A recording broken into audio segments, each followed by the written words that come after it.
ஏமாந்து விட்டோம் என்று தலைகுனியாதே. எவனையும் ஏமாற்றி பிழைக்கும் பழக்கம் எனக்கில்லை என்று கர்வம் கொள். தலை நிமிர்ந்து நில். யார் உன்னை எந்த தூரத்தில் வைக்கிறார்களோ அந்த தூரத்தில் வாழ கற்றுக்கொள். உன்னோடு நான் இருக்கிறேன். வாழ்க்கை யுத்தம் போன்றது. யுத்தத்தில் எவ்வாறு எதிரி இல்லாமல் போராட முடியாதோ அவ்வாறே வாழ்க்கையிலும் எதிரி தேவை. எதை கண்டும் அச்சம் கொள்ளாதே. துணிந்து எதிர்த்து நில். நான் பார்த்து கொள்கிறேன்.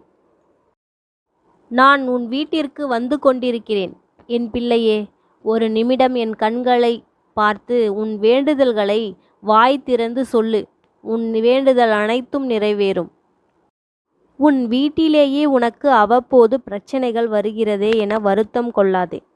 திருவிளையாடல் முறையில் அனைத்தும் உதறி பழனியில் ஆண்டியப்பன் கோலத்தில் வந்து அரசனானேன். கவலை கொள்ளாதே. உன்னையும் ஒரு நாள் அரசனாக்குவேன். கவலை கொள்ளாதே என் மகளே. இறுதியில் நீயும் தான் ஜெயிக்கப் போகிறாய். தோற்று போய்விட்டேன் என்று மனக்குமுறலுக்கு செல்லாதே.